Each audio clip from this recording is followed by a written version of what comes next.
Hi guys, on request I'd like to go through the Nissan Connect 2 satnav, multimedia and information system. It's installed in most new Nissan cars, the new models, and this is the Connect 2 model.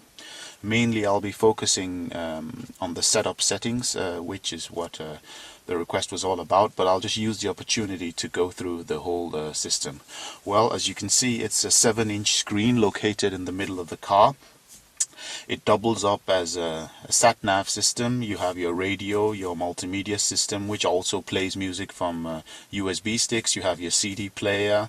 It also doubles up as a camera for the back cameras, the side cameras and front cameras in the car if you have that option. It also works as the park assist bird's eye view. That means that you get a view of the car from the top, and you can like see all the objects around while the car automatically parks, if you have that function installed in your car.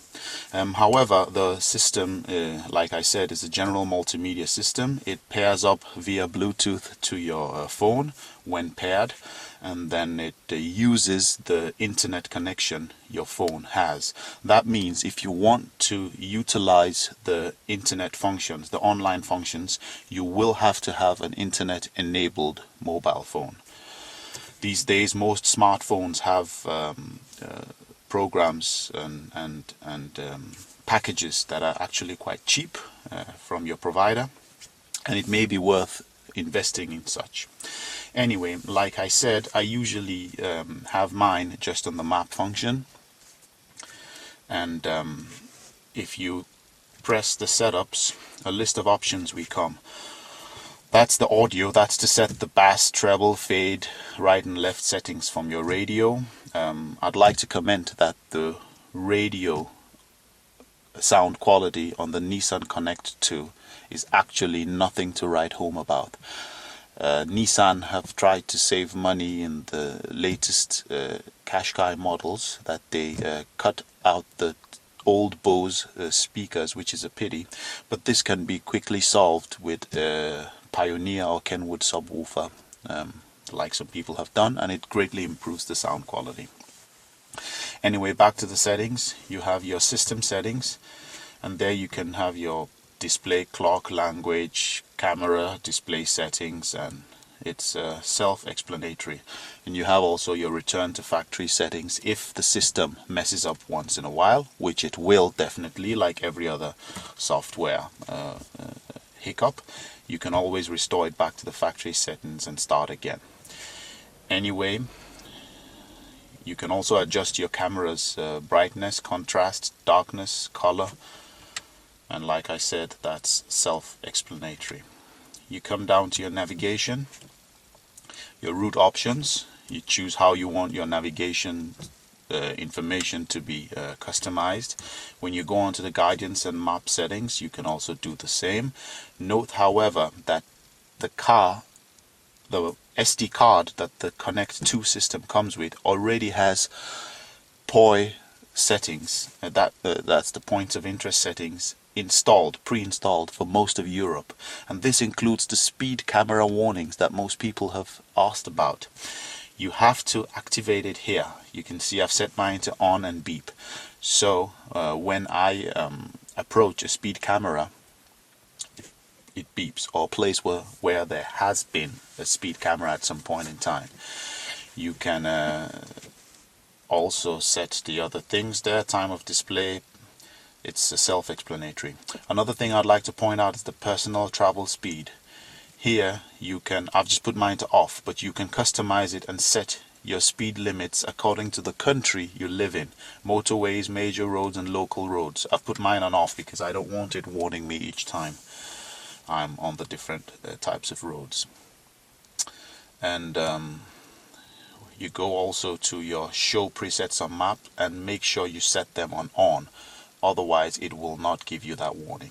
Your speed warning, you also set it to on and beep if you want it to give you the notifications. We go back, and then your POI settings, my POI warnings, set up to on and beep. You can remove all your points of interest from the systems. You can even download your own points of interest and install them on the system if you want. An interesting feature it has is that you can actually set what distance you want the warning to beep. So I set mine to a kilometer away from the speed cameras. It gives you a warning, and you can be aware of what lies ahead. You can also set it to much further distances, which is actually quite nice. We go back, my distance units, it's metric units, kilometers, position information, demos, and likewise. Traffic messages, you can set them to on or off depending on your personal choice. Your Bluetooth and telephone, there you can pair, unpair, and self-explanatory like I said. And your radio traffic announcements also.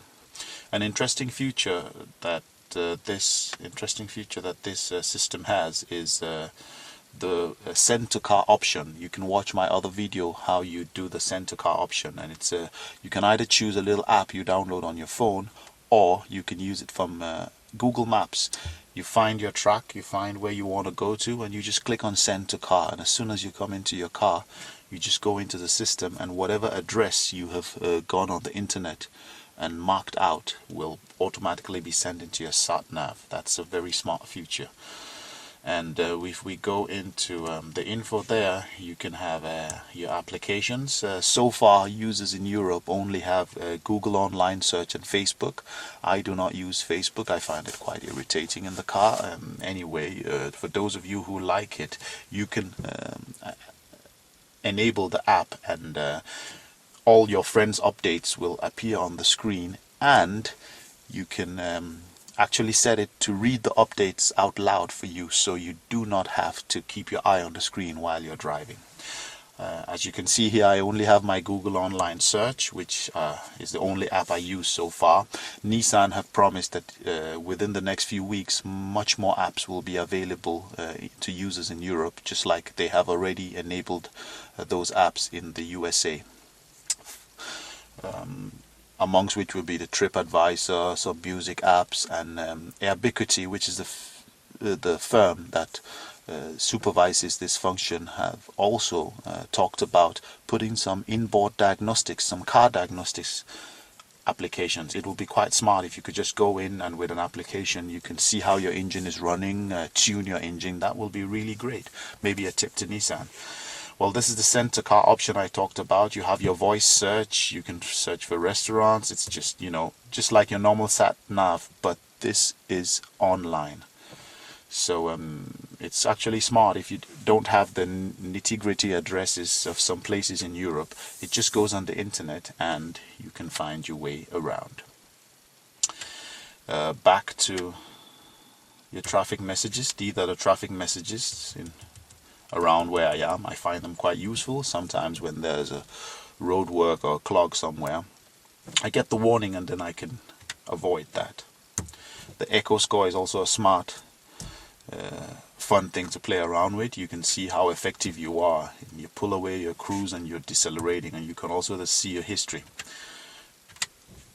That's about that for the info and the online functions.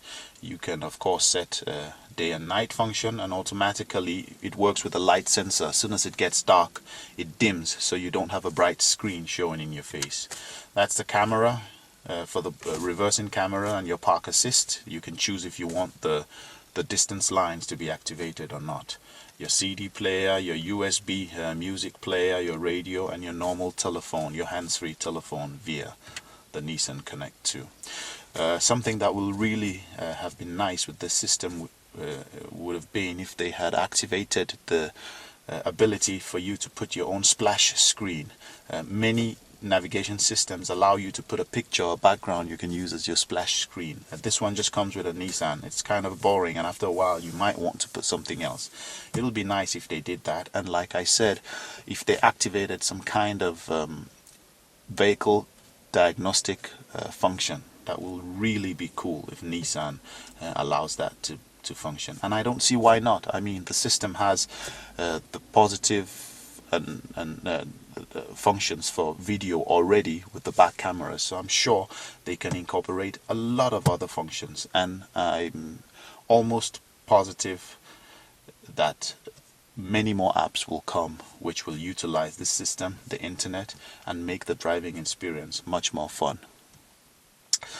Feel free to subscribe to the channel, feel free to comment, and if you have any questions, ask and I'll see if I can help you. That's all for now.